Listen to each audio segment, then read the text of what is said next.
Le Lot a toujours constitué un lieu d'échanges et de rencontres. Mais depuis 40 ans, cette vallée est aussi devenue un laboratoire, le cadre d'une démarche particulièrement innovante, la première opération de gestion intégrée de cours d'eau.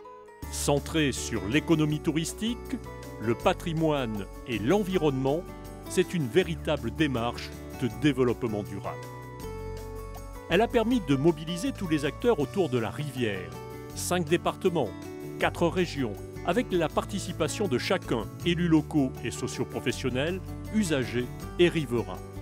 Objectif, faire de la rivière et de ses affluents un moteur dynamique de développement, en s'appuyant sur les activités liées à l'eau, mais aussi sur la diversité des paysages, la richesse du patrimoine et la qualité des eaux.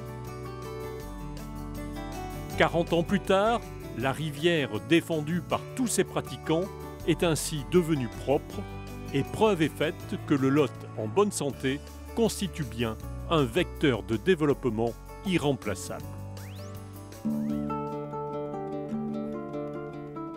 Premier constat, aujourd'hui la qualité des eaux du Lot est bonne. Prioritaire dès les années 70, ce défi d'amélioration constante a été gagné. L'objectif baignade atteint et la pratique de tous les usages nautiques rendus possibles sans danger. Le Lot est même en avance sur les critères définis par la directive européenne pour 2015 en matière de dépollution. Si bien qu'aujourd'hui, c'est la qualité bactériologique qui est désormais visée. Les partenaires et les acteurs locaux sur le territoire du bassin se sont engagés depuis de nombreuses années dans des opérations de dépollution et d'amélioration de la qualité de la rivière. Aujourd'hui, la qualité des eaux du bassin du Lot est bonne pour 70% des masses d'eau du territoire du bassin versant. Première conséquence de cette amélioration de la propreté de la rivière, le développement de la pêche et des activités nautiques non motorisées, baignade, voile, aviron et canoë-kayak, comme ici sur la base de Vieille-Vie. Dans le même temps, d'importants travaux pour la remise en navigation ont été entrepris.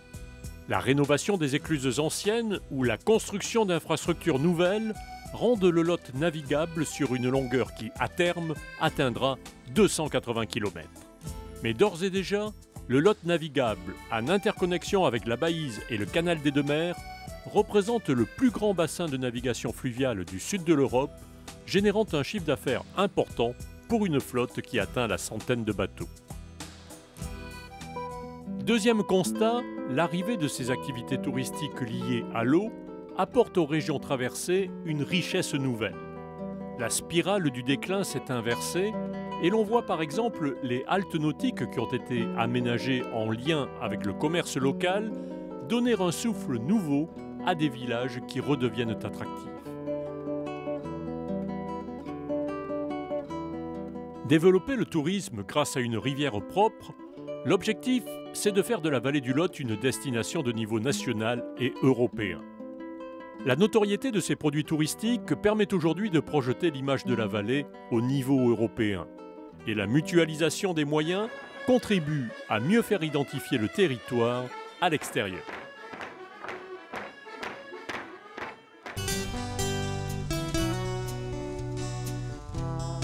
Le concept de vallée, c'est quelque chose qui parle aux gens. C'est-à-dire qu'au-delà des divisions administratives, nos visiteurs se retrouvent dans ce concept de vallée et considèrent que découvrir une vallée, c'est la découvrir d'amont en aval. Et ça permet, si vous voulez, d'aborder des marchés que nous ne pourrions pas traiter seuls dans nos départements. Et donc là, le fait d'être 5 tous ensemble, c'est beaucoup plus efficace. Les efforts pour améliorer la qualité de l'eau, le chantier au long cours pour rendre la rivière à la navigation, ces démarches représentent un engagement très fort dont le maître mot est la solidarité. Solidarité qui trouve une autre illustration avec l'hydroélectricité. La chaîne de barrages interconnectés du Lot amont et de la Truyère représente près de 10% de la production hydroélectrique d'EDF France, avec 3 milliards de kilowattheures chaque année. Mais ces barrages ont une autre fonction, celle de soutenir l'étiage et d'offrir des plans d'eau attractifs. Il y a une solidarité amont-aval de tous les acteurs et il y a un partage des usages de l'eau entre tous ces acteurs de telle sorte que chacun puisse en tirer le meilleur bénéfice. Voilà donc le bilan de 40 années d'action de développement et d'aménagement dans le bassin du Lot. La nature et le travail des hommes ont fait de cette vallée un site qui méritera un jour de figurer parmi les plus remarquables du patrimoine mondial. En attendant, la rivière qui n'en finira jamais de couler invite à poursuivre l'œuvre entreprise. Symbole du temps, elle traverse l'histoire et les frontières, continuant à diffuser sa force comme une veine traverse un grand corps et justifiant chaque jour davantage ce rôle qui coule de source, celui d'être le sillon de vie.